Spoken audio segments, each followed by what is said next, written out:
What's going on, guys? Welcome back. It's been a while, to say the least. I wasn't gonna make this video because one, because it's freezing outside, and two, just because I just kind of haven't been into video or anything anymore. But anyway, this past year, I'm out of the country for a while. Just got back not too long ago, and had the Mustang I was working on. Kind of just being away, a lot of time to think about things, and just kind of realized that like racing takes a lot of money and resources and time and like a team. Most things that I don't have. Kids are getting older and stuff, like my oldest John, he's really the only one that's into the car stuff, and like he's got his license, he's got his own thing, he's getting ready to go to college, so I kind of have really not many or no one. But not only that, like it just wasn't enjoyable. I was like, you know what? Well, I'll get something that's still pretty cool, something I can enjoy on a daily basis. And I've kind of been wanting something older, more of a classic muscle or antique auto or something like that. So that brings us to where we're at now. And so I bought this 1978 Pontiac Trans Am a couple months ago, actually, and I thought I got a really good deal on it because I ended up knocking thousands of dollars off what the guy was asking for it. And it's a really clean car. I mean, as you can see, the car is in very good shape. The interior on this car is pretty much immaculate. A lot of it's been redone. Yeah, it is, and as you can kind of see, some stuff is there that shouldn't be there, but we'll go over that in a minute. But yeah, this car is in amazing shape. 400 engine, turbo 350. It's actually a WS6 car. There was a printout with the VIN number, and it listed everything he had. So it was a WS6 car, W72 engine, which is the higher horsepower of the 400. These things made no power. It was like 220 horsepower, 375 foot-pounds of torque. And let's just make a long story really short. So the guy was actually selling this for a pretty good amount of money. It was like close to 40,000 he was asking. And then when I had gone, I had cut like a significant amount of money, like close to half. And it was kind of weird because he took it right away. And I was like, okay, like, and I'm thinking like, this car is really clean. Looking around it, kind of digging like, is there something wrong with it? Like the title work or anything? Like he's got the title. Car ran and felt like it ran and drive okay, right? Like we took the car for a ride, and it drove okay. Like it's not my car, so I'm not gonna beat on it. So I just kind of cruised it down the road and back. Like, yeah, steering's a little sloppy, but it's a 78. It's a 40-plus-year-old GM, right? F body. So my thing ran and drove pretty well. And I was like, whatever I find wrong with it, right? It's simple technology. I have zero issue fixing it. So anyway, get the car back to the house. The car actually died as soon as I got it home. Like I was driving it home, the lights were dying. It actually, my wife was following me. Luckily, her lights on her car are like those LEDs that basically give you an X-ray. But so I get it back to the house, it dies immediately. I get in the garage, go to turn the key again, dead. I was like, it's probably an alternator, I'll figure it out tomorrow. So I take the alternator off, check everything, put it back on, crimp, the fittings were a little bit loose. It starts working, but then it's charging at like 18 volts. I'm like, okay, voltage regulator, something's not right. Like alternator's not that big of a deal.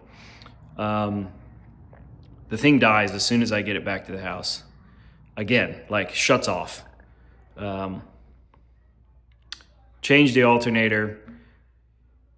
It won't start. And I'm like, okay, something's gotta be wrong. There's not much to it, right? Check for fuel, air. So, it's carbureted, 400. So I was like, okay, it's got fuel and air. So it's clearly spark. Go through kind of the distributor thing, change the ignition module. That was it. Boom, fires right up. Then it runs, decent for like a week. As I'm kind of driving it around, it's kind of developing like a ticking noise. Plus it starts kind of popping out of the carburetor, and I'm like, what is going on here? So like I go through the whole tuning process where I get my little vacuum gauge out and I'm trying to tune on this thing. And I noticed the needle on the vacuum gauge is kind of, it's not like it's just moving like fluid. It's like got this jump in it. And then anyway, I'm like, oh, let me pull the valve covers off and I'll check all the valves and stuff. Long story short, there was a cam lobe that was wiped out on this thing. So after I bought the car, the guy told me, he said, man, this car, like, you'll never have any issues with it. I would drive it straight to California, you know, like it runs and drives so great. I just don't have any time for it. And like he had other cars that were really nice. So I was like, okay, you know, the car must be okay. So after I found the cam lobe that was wiped out, I was like, this is just my luck. And I'm like, this guy had to know that, because I start thinking back to a lot of the things that were popping into my head, like, oh, that's you know, this is all original carpet, original engine, which we'll get into, original interior. And I'm like, most of it, yeah, it looks that way, like it's really clean. And the odometer only says like 70,000 miles, I think, or something like that. Even the trunk is like super clean, has the original, or it looks original at least. Like little carpet mat. It's not a carpet, it's like a mat or whatever. The jack, like the original jack, like the ones that you have to like, whatever, I'll show you guys. But so I'm thinking back to a lot of the stuff that was saying, and I'm like, this freaking dude scammed me. But at the end of the day, I was like, you know what? I should have known, right? I should have looked more into it, you know, like the history of these cars. Probably drove it a little harder than I actually did. I was like, you know what? What's done is done. You know, people will get theirs if that really is what happened. It's obvious, right? Car clearly had some sort of issue. The rocker arm nut was run down as far as it could go to hide the noise that it was having. And then until the cam actually, you know, wore itself more, is when it kind of made the little backfiring, popping issue and stuff arise. So anyway, I was like, well, let me pull this motor out and I'll go from there. So I pull the engine out and then I'm just sitting on it. Like, what am I going to do with this thing? Am I going to rebuild it? There's not much horsepower in these things, you know, like I bought this car to not do anything with, just to cruise around. The car looked great. It sounded really cool. The nostalgia of it. I just wanted to really cruise around and enjoy it, you know, like take the wife out, go to places, you know, throw the kids in the back and go places and take it to little car shows and stuff, or like car meets or whatever. Anyway, fast forward to where we're at now. So here's the engine that came out of that car. The Pontiac 400. The transmission's over there somewhere. But so saying that this, you know, engine, the original engine that came in the car, and I'm not one to call people names, but when you tell me that it has the original stuff, you know, and then I find, oh, I have this thing all wrapped around it. It's on the other side. So I pull the starter off, and that's the first thing I see. Remanufactured. Aside from that, when I pull the heads off, it's bored 40 overs, right? Remanufactured motor. To me, that wouldn't have mattered, right? Like, it didn't matter that it didn't have the original motor, right? It's period correct. These cars, like, people abuse them, right, over the years. Like, hey man, it's got a remanufactured motor or whatever, or like, hey, the cam's wiped out. I probably still would have gave them decent money for it, because of how clean it is. But anyway, here's where we're at now. I don't want to dwell on that, because I am the type of person that, like, I get handled a lot of shit sandwiches over my life, which we all do, you know, it's whatever. But I'm going to do something about it. That's the kind of person I am. So I decided, after some deliberation, I was talking to my friends and my son about it. Me and John are going back and forth. And I'm like, hey, I'm going to rebuild the 400. And he's like, well, it's only 200 horsepower, but it's really cool. Like it'd be really cool. But the amount of money it's going to cost to rebuild a Pontiac motor, they don't really sell long blocks or crate motors and I didn't really want to build one because I didn't want to do that. So I was like, well, what if we do an LS swap? And I'm like, well, I don't want to do some 5.3 truck motor or some junk. I want it to be nice. I want it to so I'm going back and forth. Do I build a Pontiac motor? No, I don't want to spend 15 grand on a Pontiac motor that's going to have 400 to 500 horsepower. So here's what I settled on. So in case you don't know how to open the hood on one of these, it's up under here. So yes, I did put an LS in it.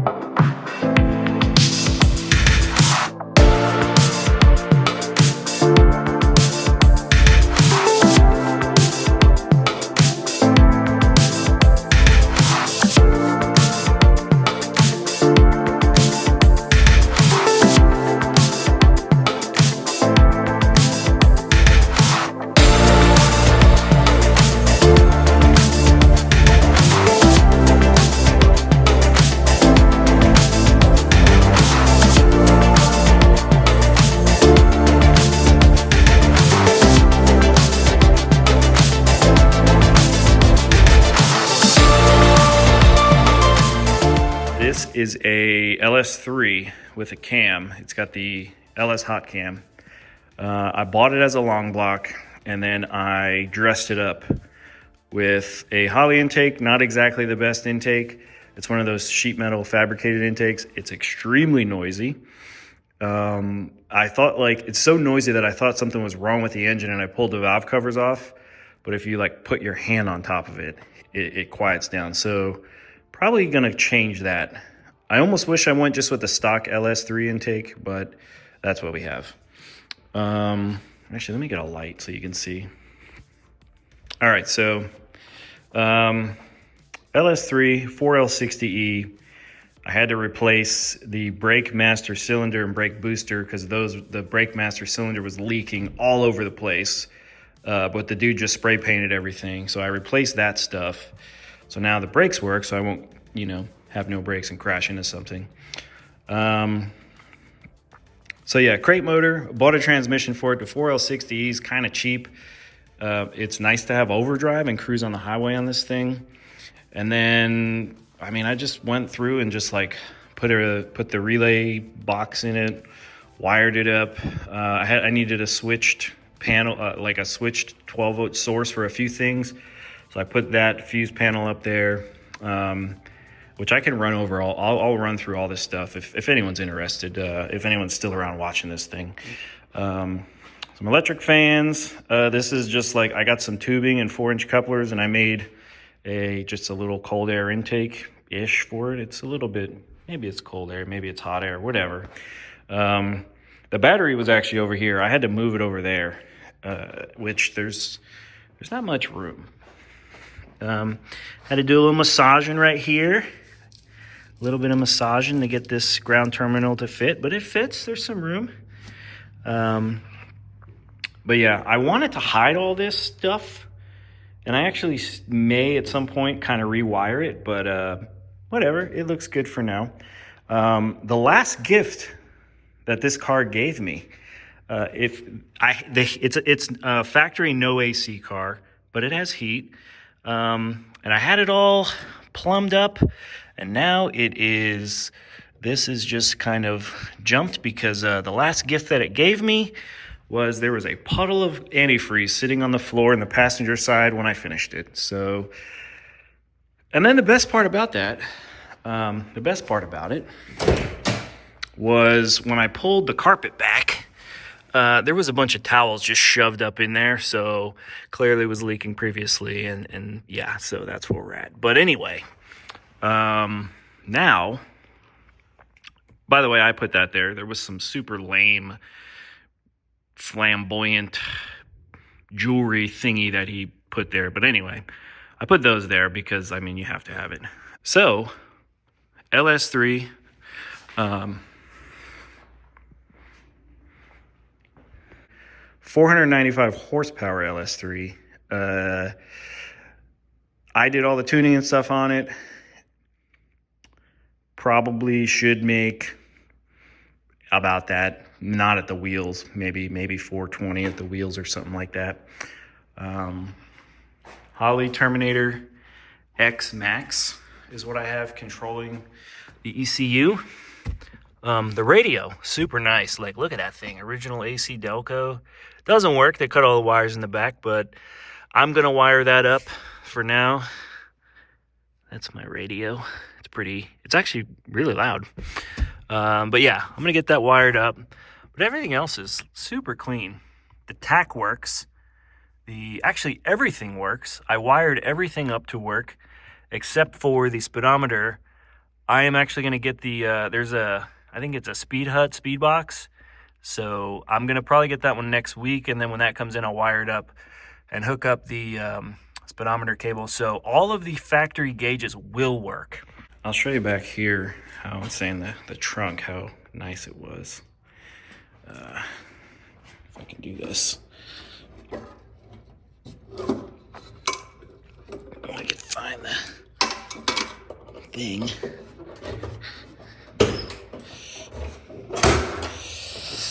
So yeah, I mean, like I said, super nice. So when I'm looking at this thing, I'm like, Jesus, this thing is nice.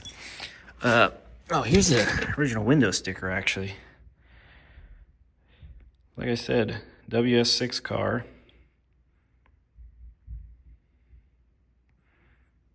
$5,800 brand new. $6,894 brand new. So yeah, started life as this. Would have loved to have it just exactly as this is, but now it's got a 500 horsepower LS3. But yeah, so it's got the original like little bottle jack. Can't really see. Oh yeah, there you go. It's got that guy too.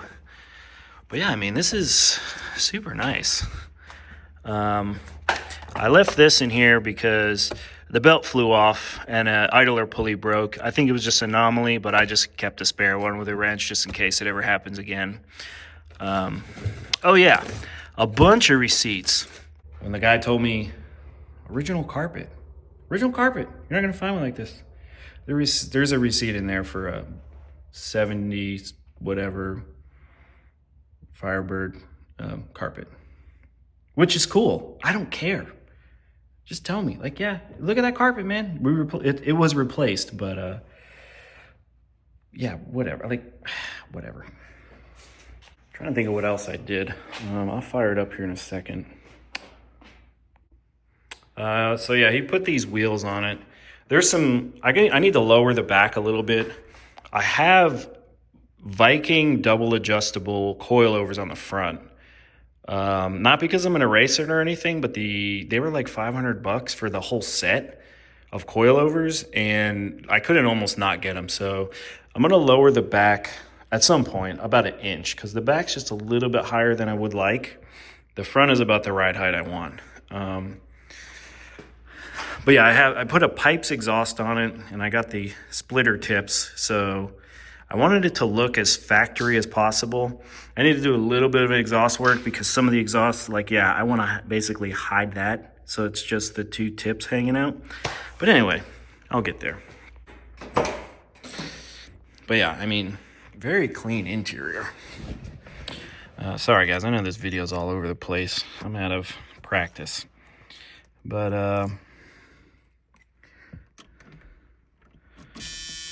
the buzzer works.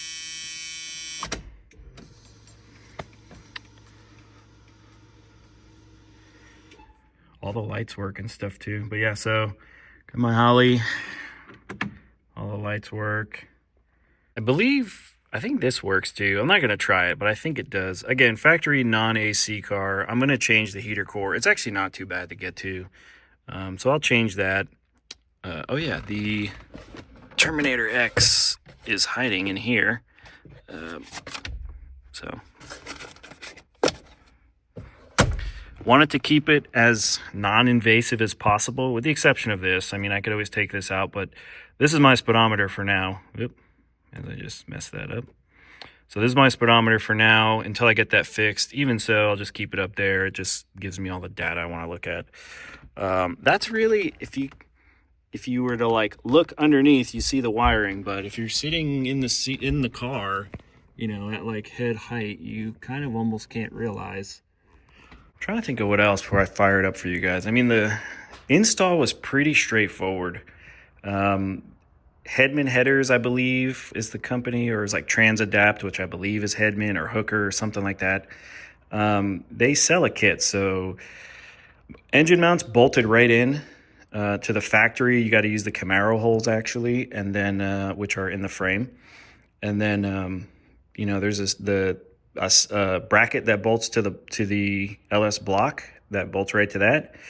They sell a cross member for the transmission. I just had to drill a couple holes. That bolted right in. I did have to have the drive shaft shortened.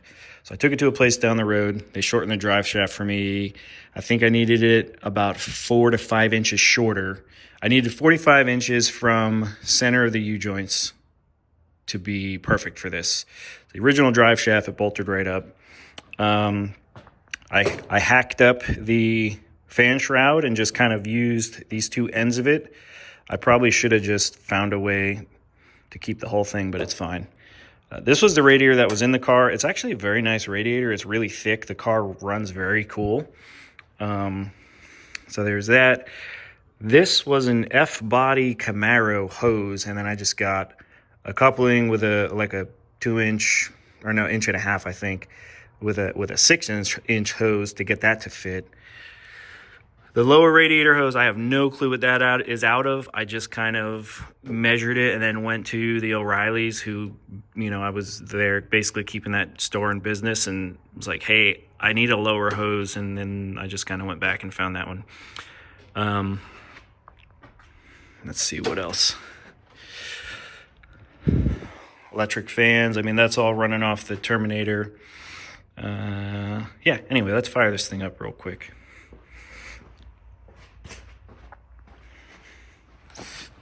Oh.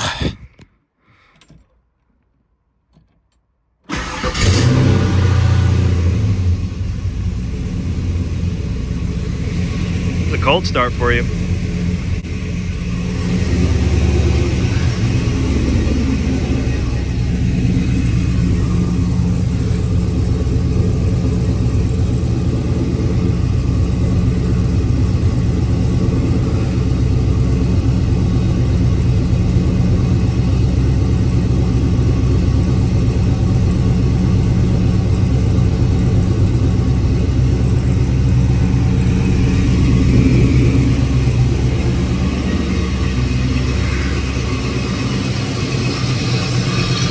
You can hear how loud that manifold is, but if I put my hand on it, it goes away. It's insane.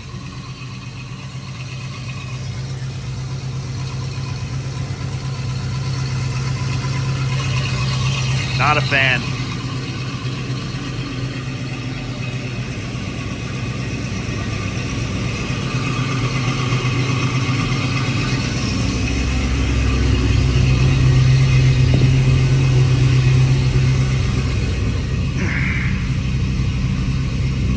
Oh, it's not on yet, but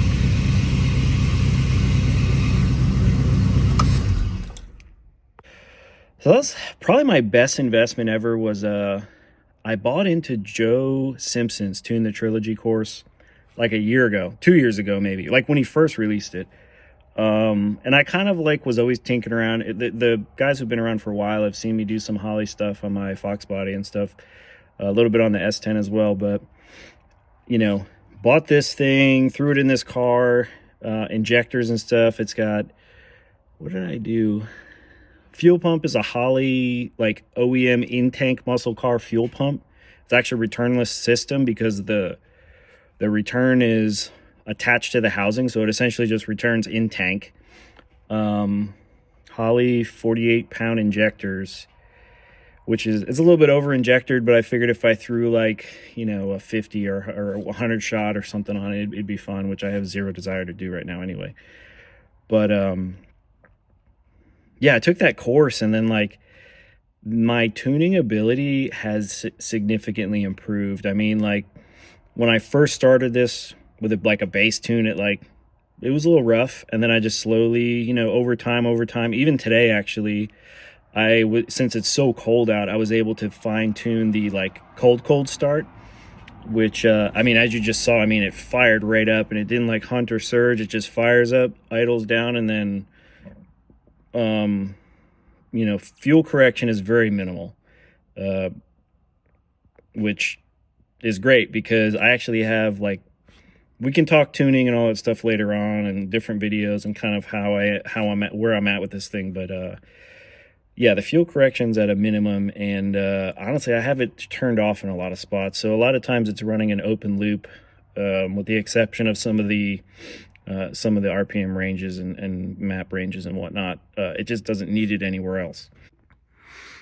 One of the things that I couldn't figure out how to do, like the internet was like, no one knows how to do this, or you have to buy some wild kit. And something that like, yeah, it kind of defeated the purpose of, is the shaker, now scoop, that is in the hood. Obviously had to retain it. I wasn't about to drive around with a hole in it because I wanted this car to look as normal as possible. But yeah, I had to attach it to the hood. And like there's a lot of forums out there that you know, is like, oh, you gotta buy this and do that. I literally just took 2 pieces of like flat steel. This is aluminum actually. Flat pieces of aluminum. And I just drilled a couple holes and riveted it to the actual, there's the bracing on the hood. I just riveted it to it on the front, and then same thing on the back, but I riveted the actual piece that bolts to the, or like it clamps to the air filter housing thing. I riveted that to that piece and then rivet it to the hood, and I mean, it fits fine. And because it's like not perfectly set up, it does kind of shake a little in the car. But anyway, guys, that's kind of where I'm at in life, and especially with this car. I gave you guys like an earful on this car.